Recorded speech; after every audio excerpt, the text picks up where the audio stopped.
Welcome, everybody. This is Dion Tolley, and today I wanted to speak to my people about time. Now, off the bat, I'm going to explain something. I'm not an entertainer. I'm not here to entertain you. I'm not a preacher.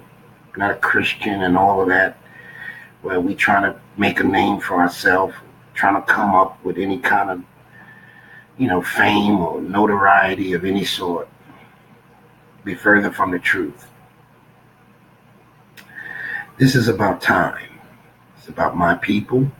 It's about the 1619, 2019, and it's about who is of our people and who is not.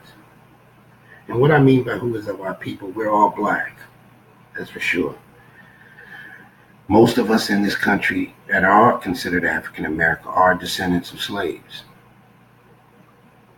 But our people, by what I'm saying in this instance is, who do you serve?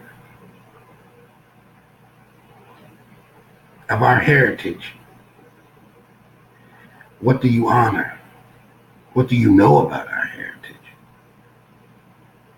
What do you know about our forefathers? What do you know about what salvation really means? What the difference between religion and a bloodline is? The questions that you got to ask, because your very soul depends on it. And I know that a lot of people dismiss that and discount it, but we're going to get into some facts, things that I learned a while ago. Grew up with the notion of understanding that the people of the Bible were black. But as far as the pain and suffering, the legacy of black people in this country, I had no idea how linked they were. And we're going to get into that. And we're going to start with the prophecy. And I'm only bringing you back to this because this is the cornerstone of everything that I've been studying and revolving everything that I know in terms of the scriptures around this premise. This is Abraham. And it says, know of a surety that thy seed shall be a stranger in the land that is not theirs, and shall serve them, and they shall afflict them 400 years. And also that nation whom they shall serve will I judge. I'm going to judge them first. And afterward shall they come out with great substance. And it says that after the sun went down, it was dark. And they're talking about the pieces here. We're going to get into this because this is a covenant. And Abraham, for those of us don't know, Abraham is the father of the Hebrews. But he's the father of the Ishmaelites.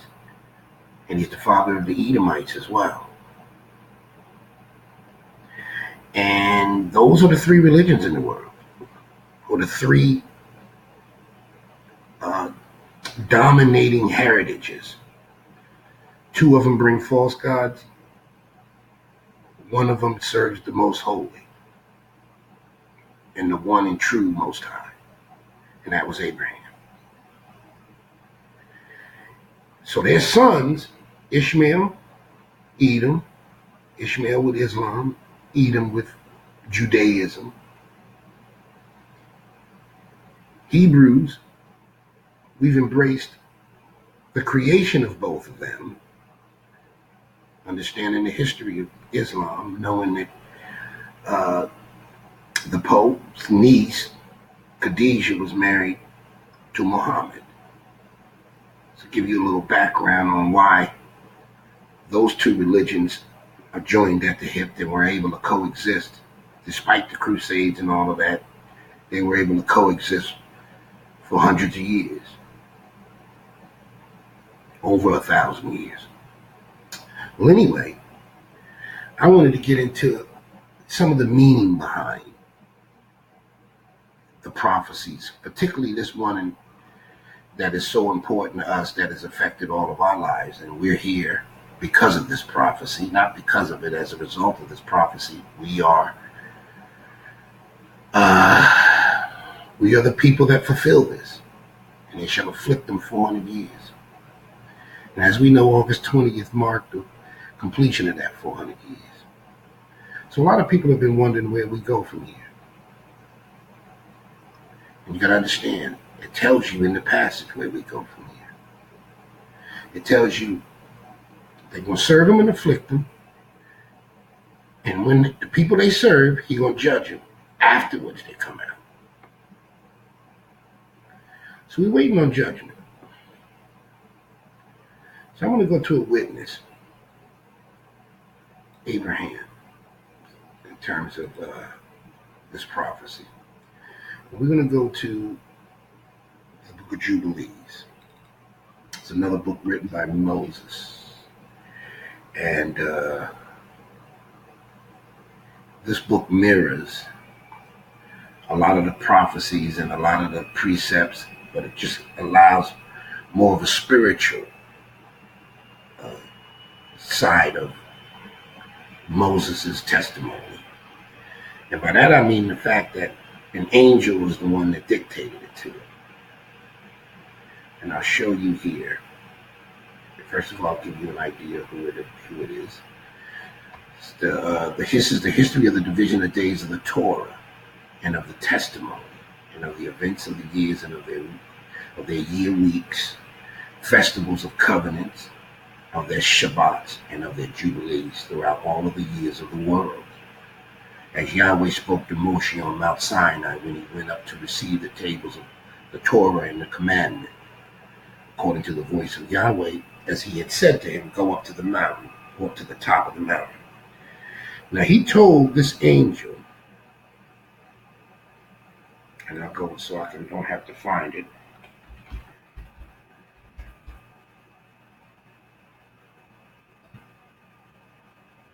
He said to the angel of the presence, write for Moshe from the creation, beginning of creation, till my sanctuary has been built among all of them for eternity. See? So the angel of the presence wrote for Moses this. I'm assuming Moses recorded it or copied it. And we'll get into Jerusalem in another page. But what I wanted to show you here was Abraham being the father of the Hebrews and the father of the children of promise.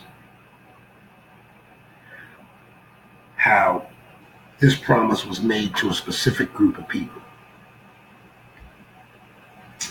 Okay, and now it came to pass, the sun had set, that in ecstasy, Genesis it says a horror, but this says an ecstasy, and it says a horror of great darkness fell upon us, so it uses both of them. And it said to Abraham, know of a surety that seed shall be a stranger in the land that is not theirs, and they shall bring them into bondage. It's the only variation in the passage. But it shall afflict them 400 years, and that nation and that nation also to whom they shall be in bondage will I judge.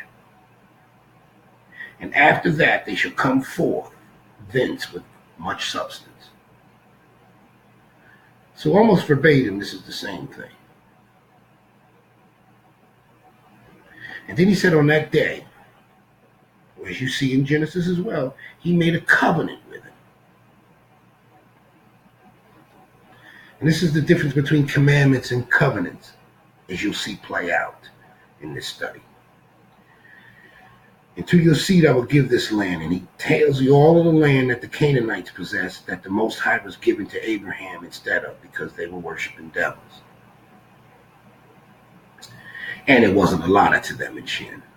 And that's a whole other story too. You could read about that in the book of Yeshar, which is another book written by Moses. Well, anyway, what I wanted to focus on in this particular passage, in terms of the topic of this study, was the time. And it says that Almighty had told him, he said that I will give you, he said in the fourth week of the new month of the third month, new month of the third month, a word of Yahweh came to Abraham in a dream, saying, "Fear not, Abram, I am your defender, and your reward will be exceeding great." And that was because Abraham took care of the poor and the homeless, and he did a lot of wonderful things out of his heart for the people after the fall of the Tower of Babel. And everybody was scattered, so a lot of people economically were destitute. Well, anyway, he says, "Yahweh Almighty, what will you give me, seeing I go hence childless? The Mosaic of Mesech, the son of my handmaid," one of his servants, is Damasek, Eliezer.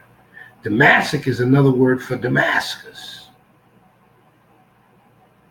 This is where the word Damascus comes from. Syria is one of the oldest countries in the planet. And Damascus was named after Abraham's servant. And he will be my heir. And I will give to you, and to me, you have given me no seed. And he said to him, "This man will not be your heir, but one will come from your own bowels. He will be your heir." And he brought him forth from abroad and said to him, "Look toward heaven, the number of stars, if you are able to number." And he looked toward heaven and beheld the stars, and he said to him, "So shall your seed be." So then he moves down, and I want to see what he says. And he said to him, take a heifer of 3 years old, and a goat of 3 years old, and a sheep of 3 years old, and a turtle dove and a pigeon. And he took all these in the middle of the month, and he dwelt in the oak of Mamre. And he built there an altar, and he sacrificed all of these. And he poured their blood upon the altar, and he divided them in the midst, and laid them over against each other. But the birds divided he not. And the birds came down upon the pieces, and Abraham drove them away, but did not suffer the birds to touch them. And it came to pass, this is when he tells them, after he tells them, made the promise, Abraham lays out the order now. Let's recap it. He makes the promise, telling me you're going to come from your own seed. A multitude is the stars of the heaven.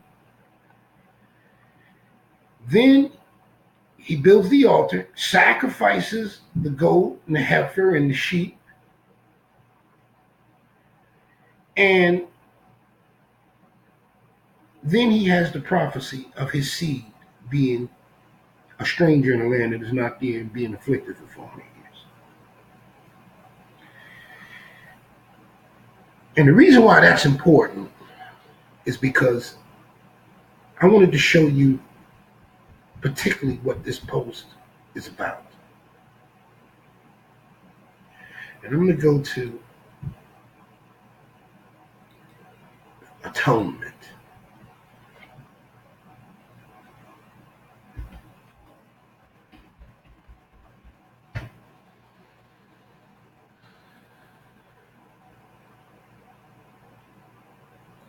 And this is the law. This is Moses. And these are our heritage. These are the things that our forefathers did. And I'm not going to spend too much time on it, but it's going to bring us to the point for the reason for this. And he says, "And thou shalt offer every day a bullock for a sin offering, for atonement. And thou shalt cleanse the altar. And when thou hast made atonement for it, thou shalt anoint it to sanctify it." All right? Now he tells you this, and they shall know, he says, "And I will dwell among them." Now, first of all, I want to go, he says, "And there I will sanctify the tabernacle of the congregation and the altar, and I will sanctify also both Aaron and his sons," because they're the Levites, remember, "to minister me in the priest office. And I will dwell among the children of Israel, and I will be their Elohim."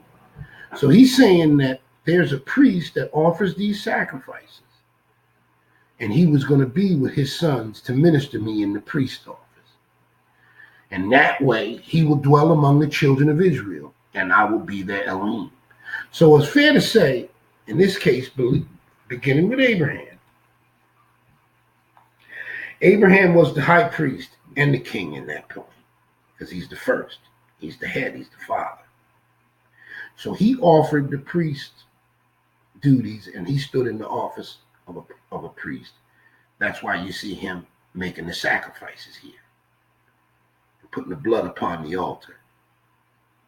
Okay? And we see that here in Exodus, right? And we could see that all of these things,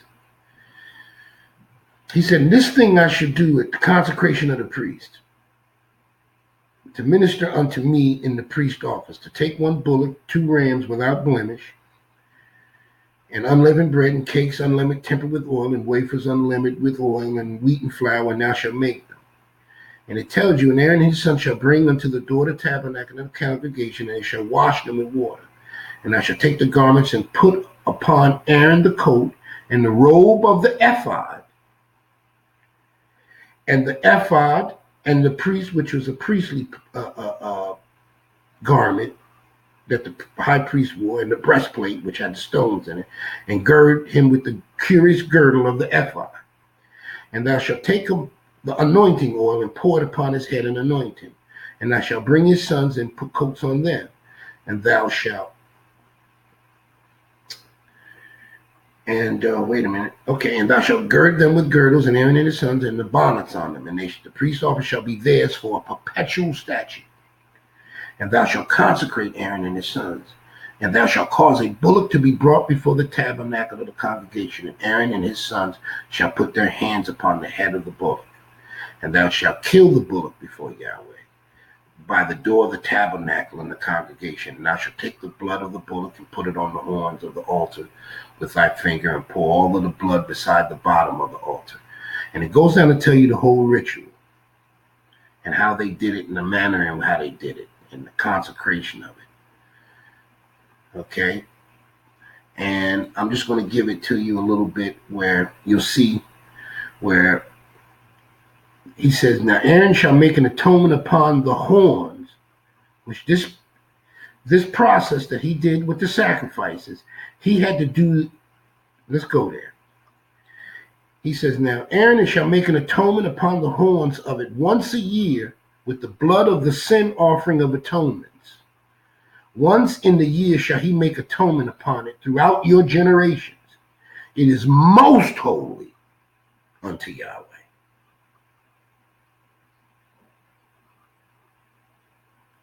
So this is among the most holiest of things the Most High did. And I believe because of the sacrifice and this particular passage, and I don't know where it is, but I'm going to go to the whole Bible.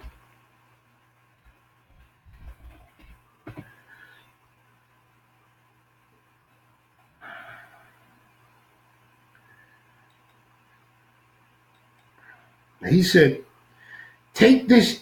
This is Messiah. Now, you remember we went back to this before, to where I don't subscribe to the Jesus, and this is part of the purpose of this passage, and it's part of this video, is to make distinctions and to discern the holy from the profane. A lot comes on to distinguish up from Jesus, and we'll get into that. And he says that Messiah, because they didn't change the text, they just changed the name. The translators, who were Gentile, changed the name. And changing the name changed it who you worshipped. There's no other plain way to say it. There's no other way to say it but plainly, rather. In that replacement, that bait and switch, you're serving a Gentile God, because that's not his name. And he took the cup and he gave thanks, and he gave it to him. He said, drink of it. And he said, and this is symbolic, for this is my blood of the New Testament, which is shed for many for the remission of sins.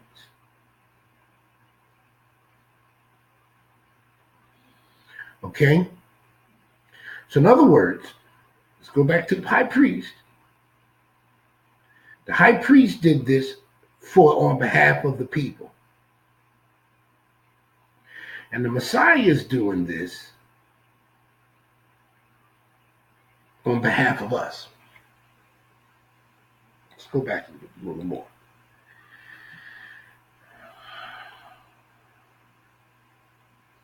Okay.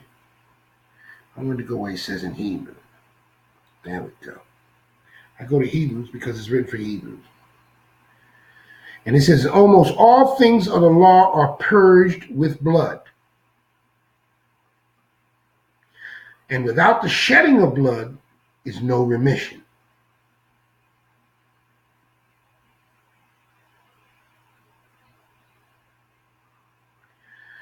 So in terms of our heritage, and this 400-year prophecy, this is why this is so important. It's because, look at this.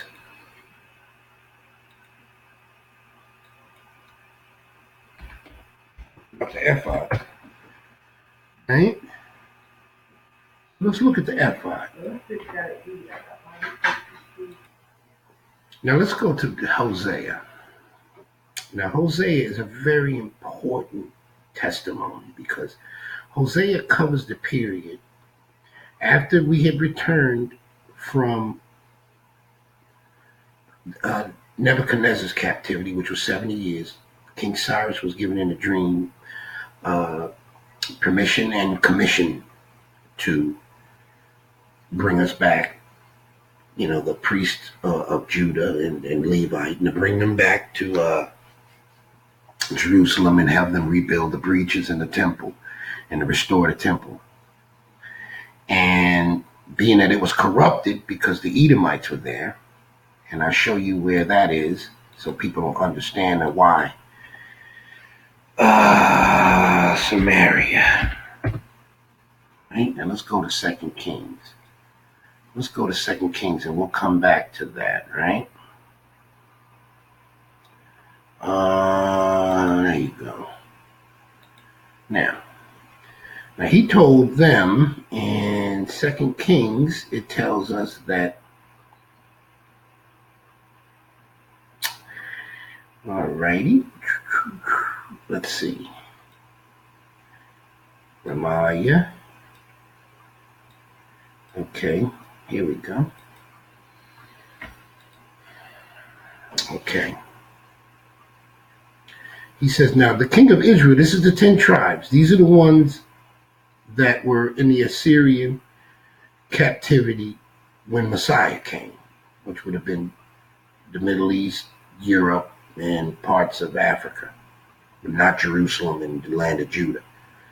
And it says, the Most High was saying that he was trying to reach out to the Israelites, the 10 tribes, because remember, they had divided themselves from the authority of Judah. And it was 2 kingdoms. The kingdom was divided. And a kingdom divided can't stand. So anyway, it says, and it was so the children of Israel, when he's talking about the children of Israel, he's not talking about the children of Judah. He'll distinguish them himself. And he said, they had sinned against Yahweh the Elohim and had brought them up out of the land, which had brought them up out of the land of Egypt from the hand of Pharaoh. And they had feared other gods. And they walked in the statutes of the heathen, whom Yahweh had cast out from before the children of Israel and the kings of Israel, which they had made. And that was all the way up during the narrative from Moses, all the way down to David. They were constantly cleansing them out. All right? And I think the last one to do some cleansing was Hezekiah. But at any rate, it says the children of Israel did secretly those things which were not right against Yahweh their Elohim. And they built them high places in their cities. And from the tower of the watchman to the fenced city. And they set up images. That's what the white Jesus and the cross and all of those are. And groves in every hill and under every tree. And they burnt incense in the high places and did as the heathen, whom the Yahweh had carried away before them. Meaning that all the people that were in that land that was made with the covenant that he made with Abraham, Most High removed all of those people from that land. And they brought wicked things to provoke Yahweh to anger. And they served idols, where Yahweh had said to them, ye shall not do this thing. And Yahweh testified against Israel and against Judah. Remember, I told you he'll make the distinction. by all the prophets and by all the seers, saying, turn ye from your evil ways and keep my commandments and my statutes, according to the law which I commanded your fathers, which I have sent you by the servants and the prophets. Notwithstanding, they would not hear, but hardened their hearts, like the neck of their fathers that did not believe in Yahweh their Elohim, and they rejected his statutes.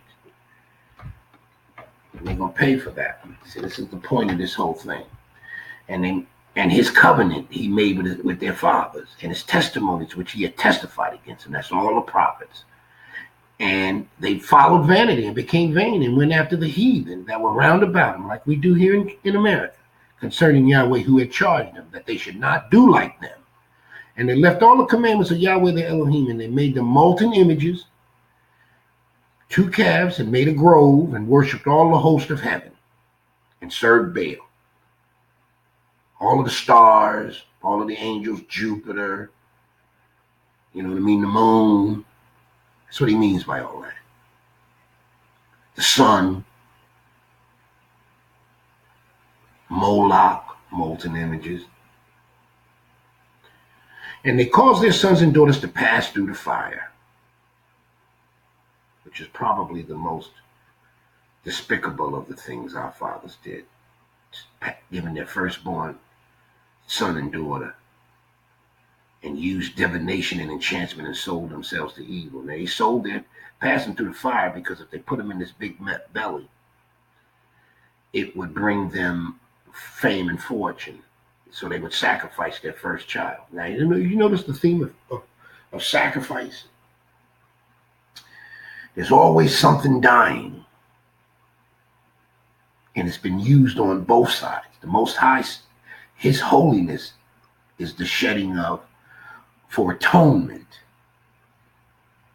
And that's something that a lot of people have to get their mind around. That this is a manner and this is a way of the Most High. That irregardless of your fleshy and intellectual mind can't get around it. Holiness is something that is sort of an enmity between that and the intellect or the carnal mind. So a lot of us, we can't find reasonings for this.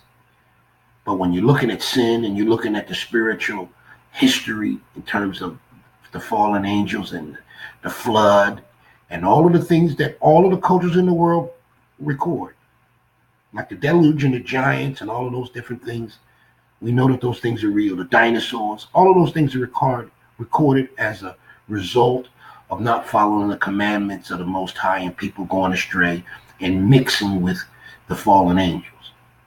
Now, the fallen angels were disembodied by this point, so they used spiritual means to get to them. These were a way to contact them, just so you know.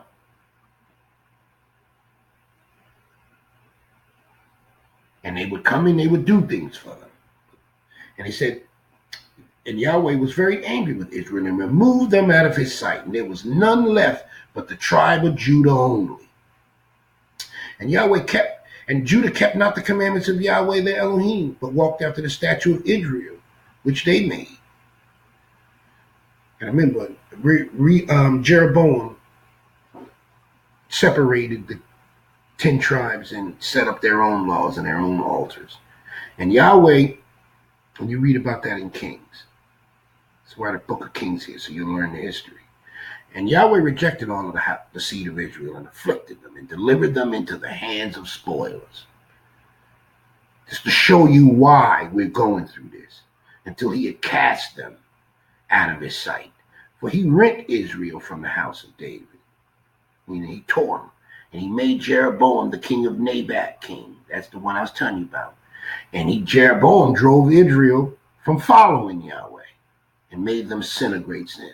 For the children of Israel walked in all of the sins of Jeroboam, which he did, and they departed not from them until Yahweh removed them out of his sight. And he had said to all of his servants, the prophets, so Israel was carried away out of their own land to Assyria until this day. And it says, now the king of Assyria brought men. This was the one who came in, the king of Assyria who conquered them. He said he brought men from Assyria. The king of Assyria brought men from Babylon, rather, and from Cutheth, which is in Turkey, and from Ava, which is Afghanistan and up around there, and Hamath, Africa, and Sepharvaim. Those are the Syrians. But also, you notice that name?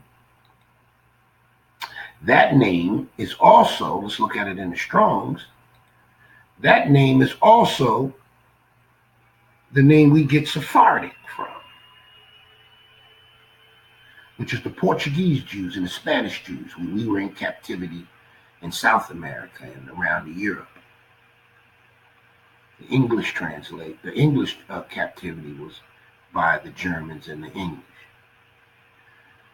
And we'll get to that distinction later as well. Well, he's saying that he brought them and replaced them in the cities of Samaria. After he carried them away into their land captive, he replaced them with these men from Babylon and from Cuth. This is the reason why the Most High was telling them in the scriptures where he said, and from Samaria, don't go there. The reason why, by talking about the Most High gave this gospel to all. No, he didn't. And he told them, hope I keep going one last one. Now he told them, listen to this. He says, hold on. The cities of Samaria. I know this is here now. Wait a minute. Don't tell me they missed one. Okay, instead of the priest of the lost sheep. Let's use that.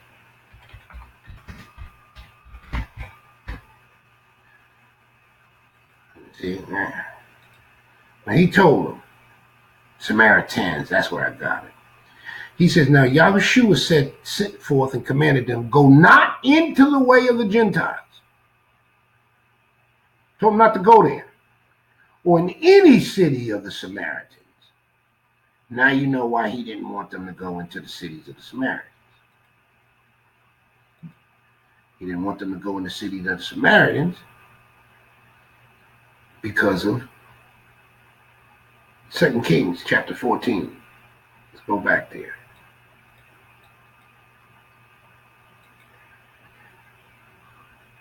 I think that was 16 actually. All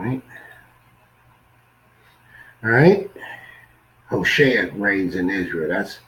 That's another one. Assyria resettles. Okay, here we go.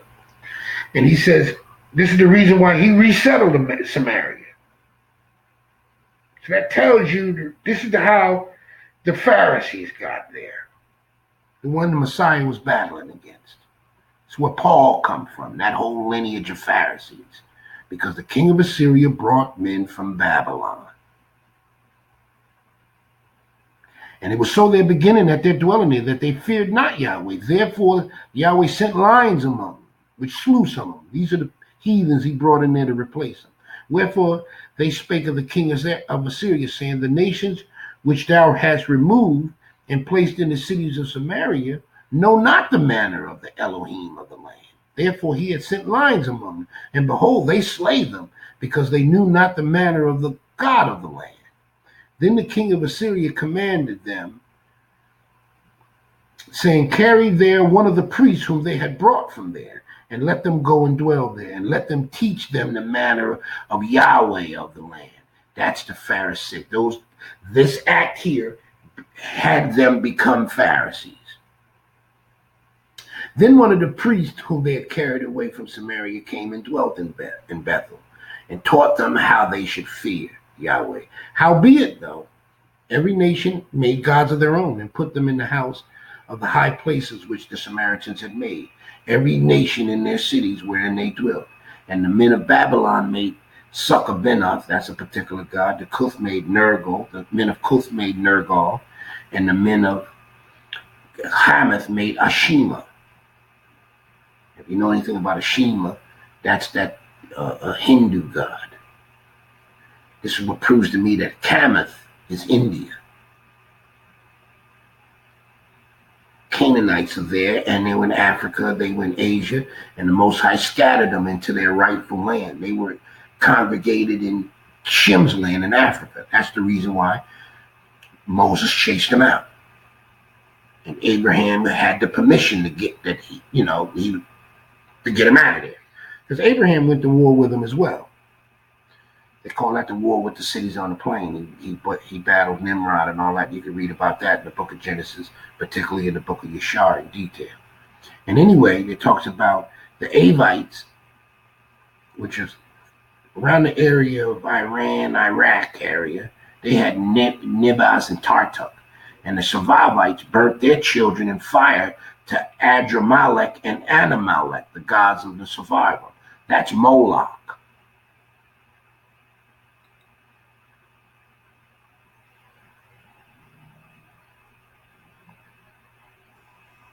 Where they at?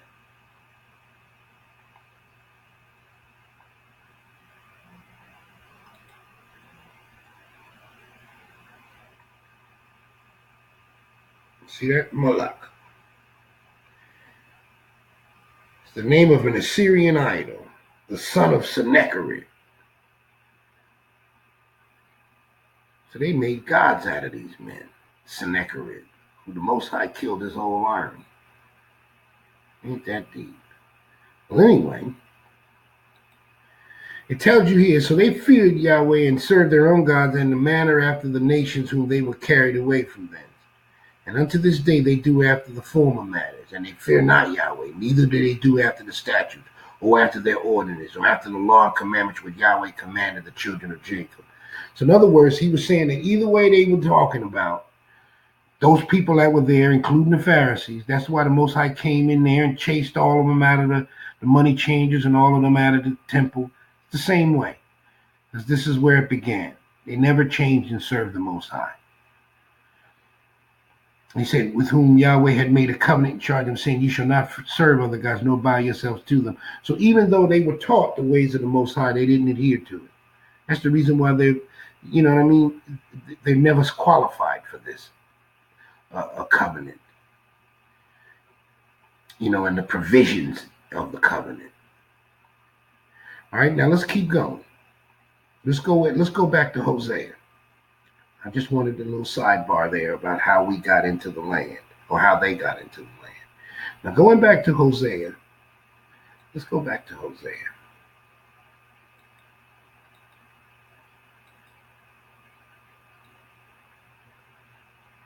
Go up a little bit so I don't turn it off. All right, now he told him, he says he would have mercy on the house of Judah, and I will save them. Oh, wait a minute, let's go back. Now he says, at the beginning of it, he said, now take thee a wife of whoredoms and of children of whoredoms, for the land hath committed great whoredoms. So he told his prophet to go marry a whore and have children of whore, or who was a children of whore. Right? And he said, so he went and took Gomer, the daughter of Diblaim, and conceived and bare him a son. And Yahweh said, I shall call his name Jezreel. For yet a little while I will avenge the blood of Jezreel upon the house of Yahu. Jehu is the name, Hebrew word translation for Yahu. That's the Yahudi. And I will cause to cease from the kingdom of the house of Israel.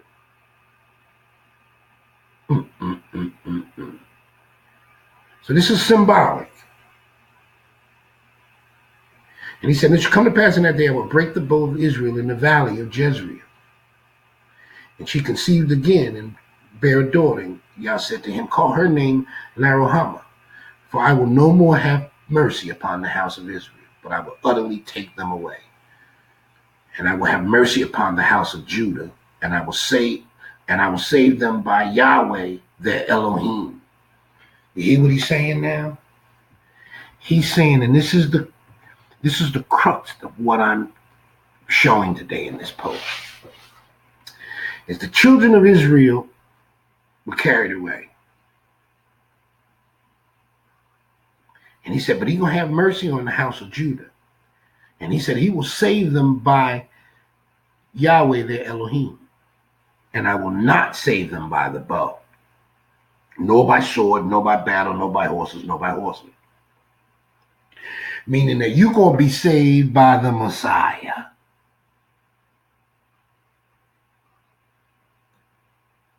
Because I don't know what people are thinking. They're thinking that Messiah and the Most High aren't the same. That's just not true. It's just not true. This tells you everything you need to know about that.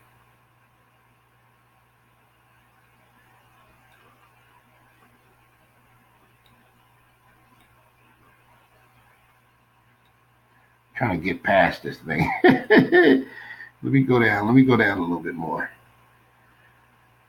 My mouse is getting a little trappy here. Excuse me here, guys. All right, now. Let's go to where he tells you that.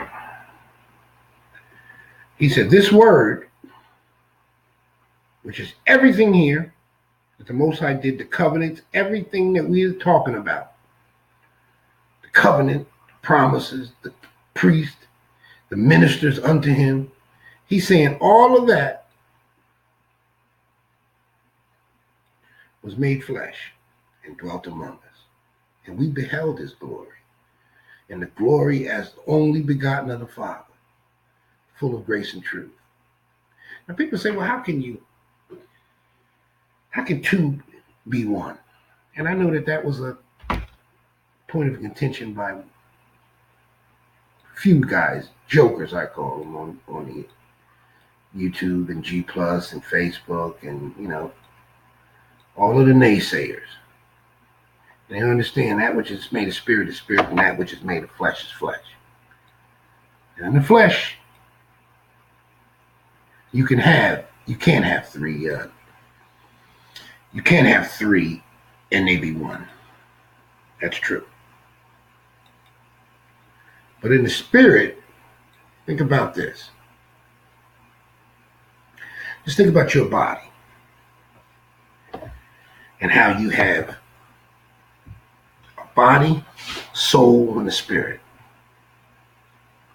And think of how all those three components, your body, which is the shell, the spirit, which is the life, the breath, and the soul, which is your person, your character, your reasoning, your mentality, your intellect.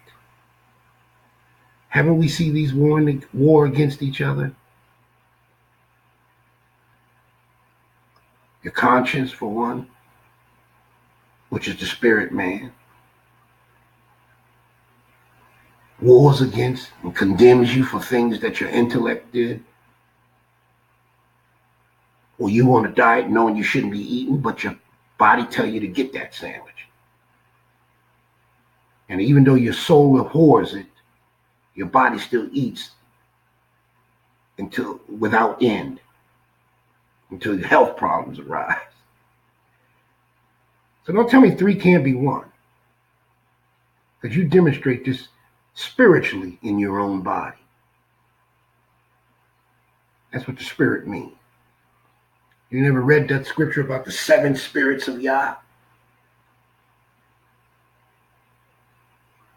And this is what he says. Let's look at that.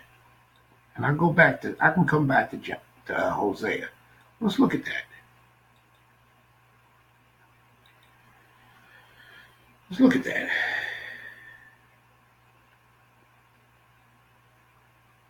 So he came before the throne. All right? This is John. All right? And he said, and he claimed to the cloud, and every eye shall see him, and they shall also they which have pierced him. Now let's look at that pierced again. Let's look at that pierced again.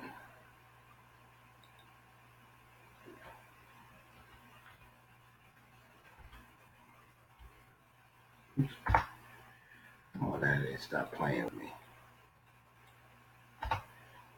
P-I-E-R.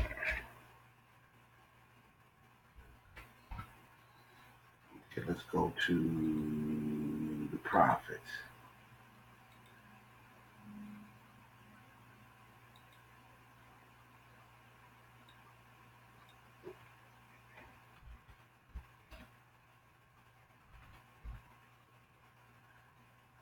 Spelling it wrong.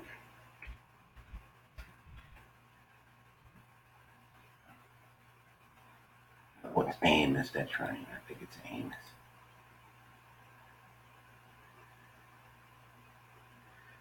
For dogs have encompassed the assembly of the wicked and clothed me. They pierced my hands and my feet.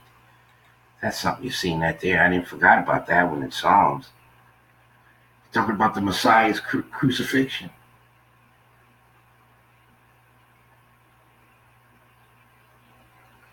Mm-mm-mm.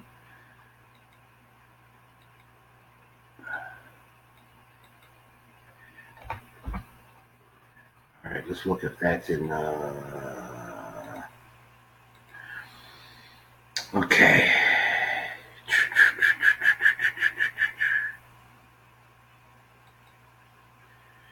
Look upon me whom they have pierced, and they will look upon me whom they have pierced. It's got to be in there. Got to be in there. I don't know why they want to give it to me today. I found it the other day. Okay. And they will mourn. That's what I'm going to go to. I'm going to go to mourn. Right? And... Right? Sorry about this, folks. Just bear with me. We're going to get to the crux to this. And he says,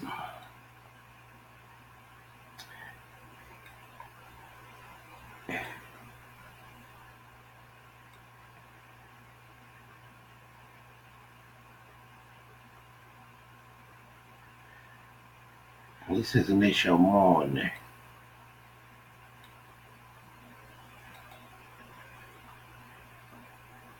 There we go. It's Zechariah. I had to get my head together. And he said, he will pour upon the house of David and upon the inhabitants of Jerusalem in the spirit of grace and the supplications, and they shall look upon me whom they have pierced. So he's saying I in the first person, as he is the Most High of the Old Testament. But he's saying here that he's the one they pierced. So that spiritual analogy applies most definitely. Because I don't believe that when you look at it in reality, that no one can stand in the presence of the Most High as in the state of the Father. Messiah was created to be able to interact and fellowship with his creation, his angels, the sun and the moon, all of those other angels that don't look like the winged creatures that we came to perceive. Then we talked about the rocks crying out. So there's things that have life that you have no idea about. Saying the sun refusing to give her light. That infers choice. So we don't understand the difference between the spirit and the flesh. And that's what causes us not to actually redeem the times we're living in. Because of the fact that this act here, where they pierced, the Most High is ready to come back for judgment and revenge for that act. And this is, for this sake of this discussion, our own people as well. Now he said to him, now we left off where he divorced him, because he's basically telling them, you are not my people. He said, now when he had weaned Luima, she conceived and bare a son. And Yahweh said, call his name Luami, for ye are not my people, and I will not be your Elohim. Yet the number of children of Israel shall be as the sand of the sea, which not can be measured nor numbered. And it shall come to pass that in the place where it was said to them, you are not my people, there shall be said to them, ye are the sons of the living Elohim. So he's saying that he divorced us there, and he's going to bring us back there. And he's going to redo this when the Messiah is there. Now he says, now then the children of Judah and the children of Israel shall be gathered together, and appoint themselves one head, and they shall come up out of the land, for great shall be the day of Jezreel. So he's saying that that's a particular day. Now, in the meantime, let's go back. I'm going to go to a hyssop. I think that's how you spell it. Okay, now a hyssop. Now, this was the thing that happened. Okay, well, wait a minute. Let me go back, because that's the one for the death angel. That they put the blood on the door and they kept the angel from killing them all in Egypt. Okay? So let's go to the next one. The priest shall command to take for him to be cleansed 2 birds alive and clean, and cedar wood and scarlet and the hyssop. Now I want to show that where he put the hyssop and he sprinkled the blood on everybody.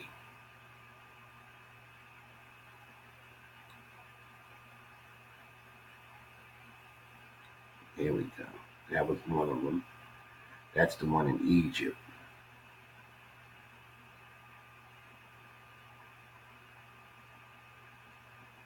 That's the one in Egypt.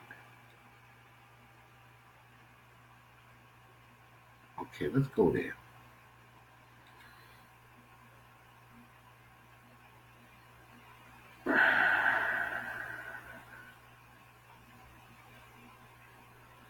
I wanted to find where he took the blood, and let's go. That will be in Exodus then. So let's try that one.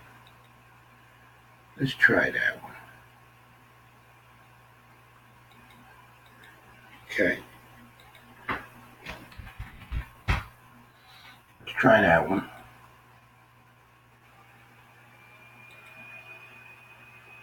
And then we're going to see about the blood.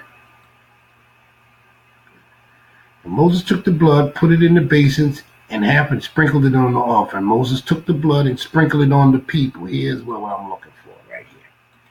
Now, this is the covenant that Hosea was undoing. And Moses said, and he said, the Most High, well, let's go to context. And he said to Moses, come up to Yahweh, thou, Aaron, Nadab, and Abihu, and 70 elders of Israel, and worship ye afar off. Meaning y'all worship at the foot of the mountain, but not too close. And Moses alone shall come near to Yahweh, but they shall not come near, neither shall the people go up with him. And Moses came and told the people all the words of Yahweh and all the judgments, and all the people answered with one voice. And all of the words which Yahweh had said, we will do. So this is them, they're making a covenant. And Moses wrote all the words of Yahweh, and he rose up early in the morning and built an offering under the hill and 12 pillars, and according to the 12 tribes of Israel. And he sent young men and the children of Israel, which offered burnt offerings and sacrificed peace offerings of oxen. Remember, without the remission of blood. So everything when it came to sacrifices dealt with the blood and the shedding of blood. And Moses took the half of the blood and put it in basins, and half of the blood he sprinkled on the altar. And he took the book of the covenant and read in the audience of the people. And they said, all that Yahweh said he said we will do and be, all that Yahweh has said we will do and be obedient. And Moses took the blood and sprinkled it on the people, and said, behold, the blood of the covenant, which Yahweh hath made with you concerning all these words. So you understand that now? This is a blood covenant.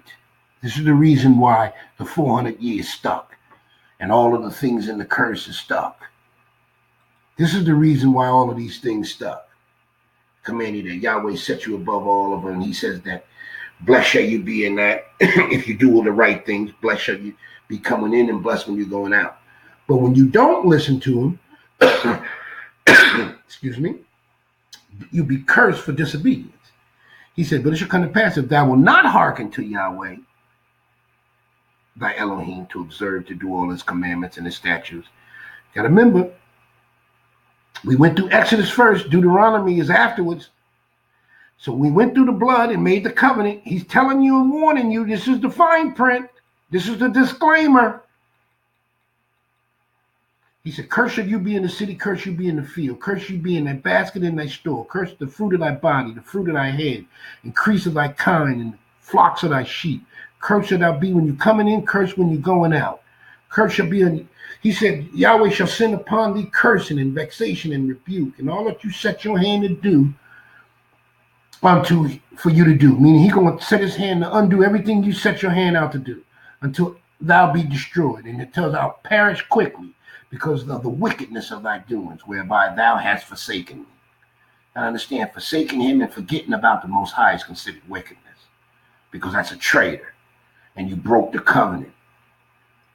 And Yahweh said, and make a pestilence. And he said, Yahweh shall make pestilence, disease, and misfortune cleave unto thee. And he shall have consumed thee from off the land where thou goest to possess it. He was telling you before we even got to the land. Joshua hadn't even taken him to the land yet before he was warning us that this was going to happen. So we shouldn't be surprised that the 400-year prophecy is so concise and accurate. And Yahweh shall smite thee with consumption, with fever and inflammation and extreme burning, and with the sword and with blasting and with mildew, and they shall pursue thee until you perish. This is Christians, our black people, all that Christianity. This is still statistically the norm in our communities. All of this stuff. These are all diseases. Inflammation, you know what comes from inflammation, the intestines and all of the digestive diseases. That's inflammation, fevers, AIDS, burnings, the sword, mildew from the poverty. He said, over the heavens your head shall be brass, and the earth that is under you shall be iron. And Yahweh shall make the rain of thy land powder and dust, and heaven shall it come down upon thee until thou be destroyed. And it says, and Yahweh will smite thee with the botch of Egypt. That was one of the plagues they got. Emeralds and the scab and the itch, where you can't be healed. And he said, he will smite thee with madness and blindness and astonishment of heart. And you shall grope at noonday. Unemployed, no, nothing to do. And gropeth in the darkness. You shall not prosper in your ways. And thou shalt only be oppressed and spoiled evermore. And that's all we do is talk about how we being treated like dirt, second and third class citizens, and oppressed and preyed upon. Murdered and killed without justice. He said, no man gonna save you. You gonna betroth a wife, and another man shall sleep with her. This is rampant in our communities. Adultery. You shall build a house, and thou shalt not dwell in them. The workers, we ain't got nothing to do with you. Slaves, you build all of this country. Ain't nothing to do with us. I could keep going all the way on, but this is key. He said, you shall become an astonishment and a proverb and a byword among all the nations where Yahweh shall lead you. This is the word Negro, which turned into the word nigger. It's the proverb Negro, which is a proverb of the word Hebrew, or kings, depending on how you look at it. Because Judah is the king, he's the lawgiver. And all of the nations where Yahweh shall send you. Then he talks about the Egypt. Take you to Egypt again. And bring you to Egypt again with ships. We know from the slave trade that this is an accurate prophecy. Because Egypt means house of bondage. And he said, there you should see it no more again. See what no more again? He meaning the people that were going to be leaving weren't going to see the land that they came from anymore. We're the generation that's going to see it, if you qualify. And this is what it is. You'll be sold to your enemies for bondmen and bondwomen. That's slavery. And no man shall buy you, which means that even your kids and nobody can redeem you. And we're going to get into that in the video that I have chosen for that. But I wanted to continue with Hosea because this is very important about Hosea. Let's go back. Now, Hosea tells him that he had the son. He's divorcing us now. He took us to the valley of Jezreel.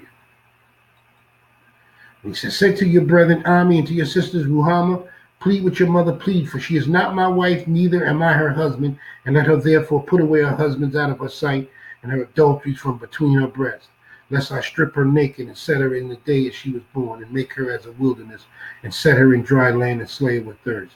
And I will not have mercy upon her children, for they are the children of whoredoms. For their mother played the harlot. She that conceived them have done shamefully. For she said, I will go after my lovers, and they that give me bread and water, my wool and flax, and my oil and my drink. But therefore, behold, I will hedge up thy way with thorns, and make a wall, that she may not find her paths. And he goes by all of the different things that he's doing. He said, I will cause all her myrrh and to cease. That's all the good smelling stuff, and all of her freshness, and all of the things that we were in our former state. Her feast days, her new moons, her Sabbath, and all her solemn feasts. So all of those things from the Old Testament that we had did in blood, that was most holy to the Most High. Most High said, you're not honoring them, so I'm taking them away. And he said, I will lure her and bring her to the wilderness. This is when we come back. He said, and I will visit upon her the days of Baalim, where she burnt incense upon them, and she decked herself with the earrings and her jewels, and she went after her lovers and forgot me. So the days of Baalim, what he meant was basically going to be some very bad days. Now this is what he said to her. Let's keep going. So he bought her for 15 pieces of silver, his wife, and she shall buy for me many days and not play the harlot. So he's trying to symbolize now that he's taken her away from her whoredoms. This is this woman he married, Gomer, and she wasn't going to play the harp anymore. So this was to symbolize the reversal of the roles. What we were to the Most High, now we're going to experience that in our own lives in terms of not having a master. And we'll see that here. He's saying that all of this is to symbolize, for the children of Israel shall abide many days without a king, and without a prince, and without a sacrifice, and without an image, without an effort, and without a teraphim. It says, and afterward shall the children of Israel seek return, and shall seek Yahweh their Elohim, and David their king, and shall fear the Elohim in his goodness in the latter days. That's us. This is what this post is about. Because he told us in Deuteronomy 30,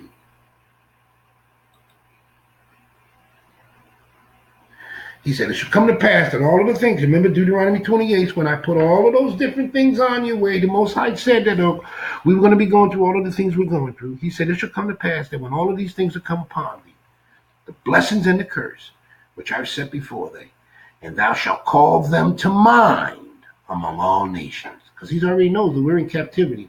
You reading this message, you in captivity. Whether Yahweh thy Elohim hath driven thee, and thou shalt return unto Yahweh thy Elohim, and shall obey his voice according to all that I command thee this day, thou and thy children, with all thine heart and with all thy soul. And then the Lord thy Elohim will turn thy captivity. He told you, he already know we're going to be in captivity at this time. And have compassion upon thee, and I will return and gather thee from all nations, where Yahweh thy Elohim hath scattered thee. And he said, if thine be driven out from the utmost parts of heaven, from thence Yahweh thy Elohim will gather thee. And from there I will fetch thee. And Yahweh thy Elohim will bring thee into the land which thy fathers have possessed, and thou shalt possess, and he will do thee good and multiply thee above thy fathers.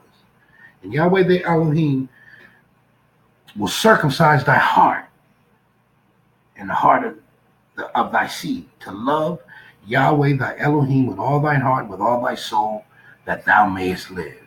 And Yahweh the Elohim will put all these curses upon your enemies and upon them that hate you. And boy, is it a lot of them. And them which persecute them. A whole lot of them too. And thou shalt return and obey the voice of Yahweh thy Elohim and do all his commands which I command thee this day. And Yahweh thy Elohim will make thee plenteous in every work of thine hand, and the fruit of thy body, and the fruit of thy cattle, and the fruit of thy land for good. And Yahweh will again. So he's saying, I'm going to be happy when this happened over thee for good. And he hath rejoiced as he rejoiced over our fathers. It's meaning that when that was happening to Abraham, Jacob, Isaac, and Jacob, he was happy.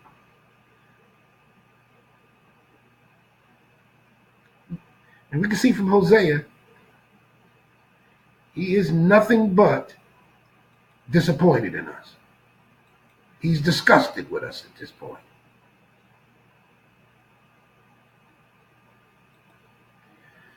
And he goes through all of the different things in here and all that. But this is the point, and I don't mean to discount it, because these are the different things that we will descend into. People need to read the book of Hosea, because it describes the mentality and the spiritual wickedness of the church and the ministers of our people who are supposed to be our shepherds. This breaks down all of their wickedness. It shows you how to identify them, quite frankly. But the reason why I'm saying all of this is because of the image of the beast. And I don't want to make that the point of this. He said we wouldn't have an image. Right? He said we would not have an image. I don't know why I keep going to the one above it. All right, now he says that we wouldn't have an image. So if we don't have an image, but yet all of us believe in an image. And people say, well, it don't matter what color he is. That's the rationale of a fool. Because the image associated with Christianity is the God of Christianity.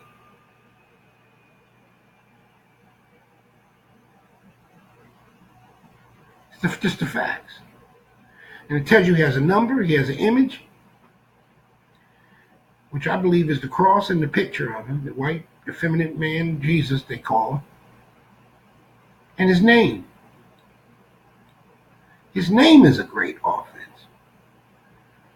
And he tells you, he stood upon the stand of the sea, and he saw a beast rise out of the sea, having 7 heads and 10 horns. And that's going to be a particular study, because the Most High will show you that the 7 heads are all biblically proven as well. 7 heads being the 7 heads of Japheth, and the 10 horns from Psalms 83, where he talks about the Confederacy. I'm going to go there real quick.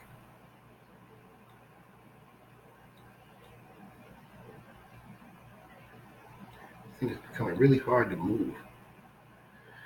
All right, so let's check out Psalms. Well, let me do it. Psalms 83.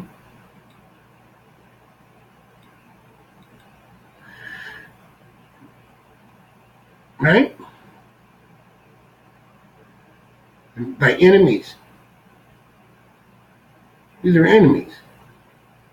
They counsel against your people. He said, let us cut them off from being a nation. Let the name of Israel be no more in remembrance. That's the reason why we got all of this stuff and we don't know who the hell we are. And that's 1, 2, 3, 4, 5, 6, 7, 8, 9, 10. This don't count because all of these are children alive.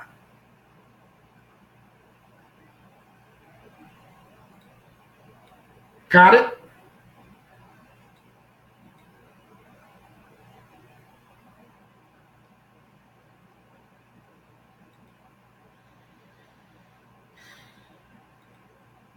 I wanted to share something with y'all. And before I get to that, it's just an understanding of how Christianity and the fact that if we went through all of this in the scriptures, particularly about the Most High coming to us, and it tells us, I want to read that. I'm going to go from the Old Testament to give you an understanding of